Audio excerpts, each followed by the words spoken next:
여기에서 글을 쓰는 요령에 대해서만 간단히 설명해 드릴 거예요, 오늘은. 교과에서는 교과 활동 내용 소개 및 자기평가 의견. 네. 뭐 어려운 말은 아니죠. 이 교과 미술 문화를 내가 1학년 1학기 때 한 학기 동안 들었는데 이게 무슨 내용인지 소개해 주세요, 그거예요. 저 1학기 때 미술 문화 시간에 그 교과서에서 있는 중심으로 미술사와 뭐 이거와 그리고 실기적인 거는 뭐 이런 실기 수업을 했고 그 한 학기 동안 배웠던 이론적이건 실기적인 부분이건 소개를 하는 이런 것들을 배웠습니다라고 서두에 소개를 한 이후에 자기평가 의견이라는 건 이거예요.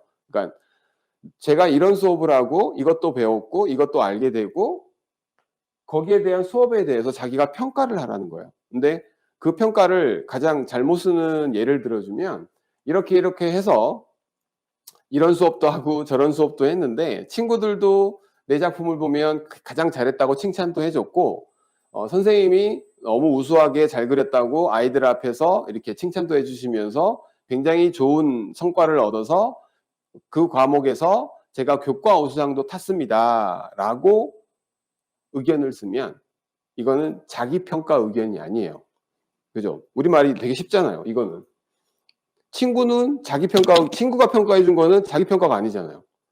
선생님이 칭찬해 준 것도 자기평가 의견이 아니에요. 남의 평가예요, 남의 평가. 그래서 그 과목을 내가 우수하게 실기도 잘했고 성적도 잘 받았고 이런 자랑을 하는 게 아니라 내가 이 과목을 배우고 이 수업을 함으로 인해서 몰랐던 이런 미술사에 대한 깊이 있는 이론의 체계도 알게 됐고 그다음에 이런 작품을 하고 수업을 하면서 연필 드로잉을 했다면 예를 들어서 이 드로잉을 내가 이 시간에 배우면서 연필의 결과 질감 처리에 따른 강약 조절이나 이런 것들이 조금 더 능수능란해지고 자유로워졌다든지 이 수업을 계기로 다른 그림을 그릴 때 스케치 과정과 드로잉 과정에서 좀 더 향상될 수 있었다라든지 이론적인 거를 바탕으로 내가 미술사를 배웠다든지 아니면 뭐 색채학을 배웠다든지 그런 이론적인 걸 배우다 보니 내가 실기적인 부분을 상대하고 그림을 또 그리는 과정에서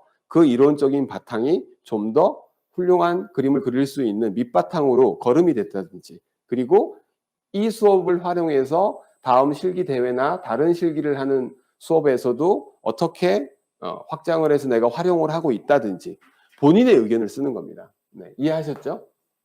그리고 비교과는 이제 두 가지로 이제 구분해서 쓰라고 그래요. 내용 소개. 예를 들어서 동아리를 했어요. 미술부 동아리를 했습니다.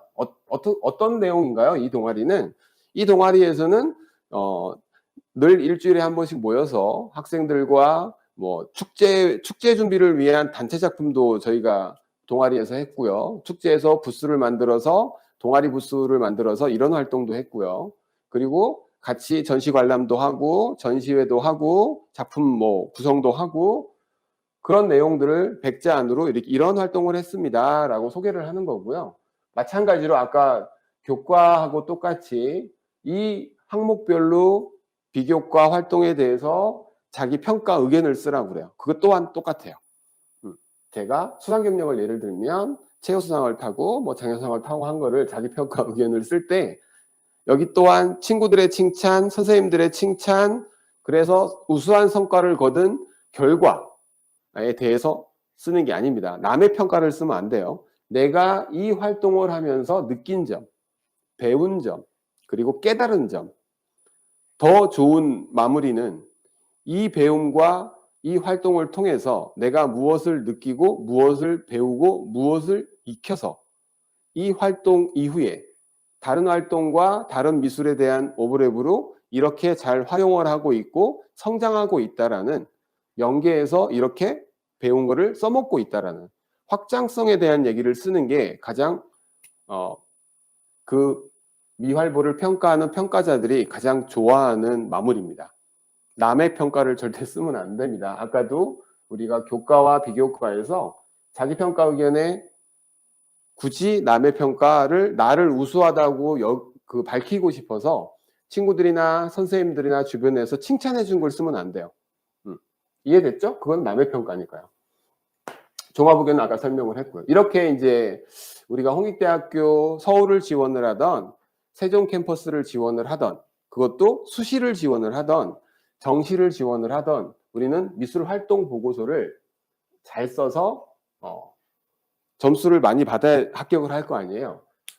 일단 그때 활동이 다 끝난 이후에 이 미활보를 작성을 할 때는 선생님과 의논을 해서 이렇게 항목도 정하고 열심히 이 컨펌을 하면서 쓰면 되는데, 그 전에 이 미술활동 보고서를 쓰는 현재 고1이라면 내년 내후년에 수시를 쓰려면 3학년 1학기가 끝난 이후에, 그리고 현재 고3이 되는 학생들이라면 이제 한 학기 미술활동할 시간이 남았으니까 그 기간에 내가 활동을 얼마나 많이 했는지도 체크를 하고, 좀 부족하고 많이 부족하다면 지금 기간에라도 어떤 활동을 해야 되는지를 꼭 리스트를 작성을 하고 체크를 한 이후에 기간과 횟수가 많이 배치될 수 있게 모든 활동들을 점검하면서 활동을 하면 가장 적합하게 활동을 하는 거예요. 아무리 내신이 좋고 수능이 뛰어나도 미술 활동의 양이 적게 활동을 해놓고 학생부에 기재된 사항이 몇 개 없으면 아무리 첨삭을 잘해서 글을 열심히 잘 써도 서류 통과는 할 수가 없어요. 왜?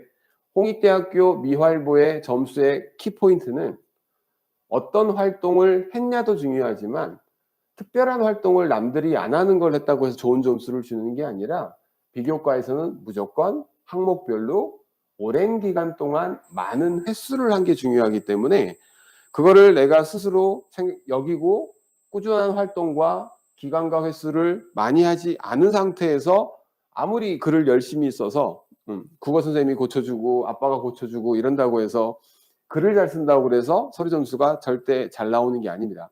인문계, 자연계 학중 전형하고 우리 홍익대학교 미활보 전형은 완전히 포커스가 틀립니다.